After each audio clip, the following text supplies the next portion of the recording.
તમે આ સોલેલા ઢોસા રાખો છો, આ બધું કાઠિયાવાડી સબ્જી રાખો છો, અને હવે આ પાછું પંજાબી હોટલ ચાલુ કરી દીધું. હા, પંજાબી આપણે 2 દિવસથી ચાલુ કર્યું છે. એમાં વધારે વધુ આપણે સૌથી સારું ચીઝ અંગૂરી બનાવવાનું ચાલુ કર્યું. હા હા હા, એ ચીઝ અંગૂરીમાં કોઈ પણ જગ્યાએ ટેસ્ટ નો એ ટાઈપનો ટેસ્ટ છે આપણે. બરોબર. હવે કોઈક આવ્યું મારી રીલ જોઈને, નો મજા આવી તો પૈસા નહીં આપવાના. એવી ગેરંટી. હા, એવી અને guarantee. બાકી બીજી બધી આઈટમ આપણી પંજાબી રીતની છે કે હા, બધી પંજાબી સબ્જી બધા મળે.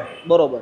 અને આ તમે ઢોસા ને તમે યાર મને સોળ આવ્યું છે, આ પબ્લિક મને ગાંડો ગણશે કે ભાઈ ઢોસા થોડા સોળવાના હોય કે. આપણે એ ઢોસા જે છે ને એ બોટાદના પ્રખ્યાત ઢોસા છે. એ સેવ દહીં અને બધું નાખીને ચોળીને ખાવાના. સોળીને ખાવાના ઢોસા. સોળીને તો માણસો આવે છે ખાવા કે ખાવા આવે છે ને, માણસો ઘણા આવે છે. માણસો મજા આવે. મજા આવે. અને કાઠિયાવાડીમાં કઈ કઈ વસ્તુ આપણી ત્યાં મળી જાય? આપણે આખી ડુંગળીનું શાક, આખા રીંગણાનું શાક, રોટલા પરોઠા બધી વસ્તુ અને બપોરે આપણે લંચમાં 11 થી 3 ગુજરાતી ડીશ મળે આપણી ફિક્સ. ફિક્સ.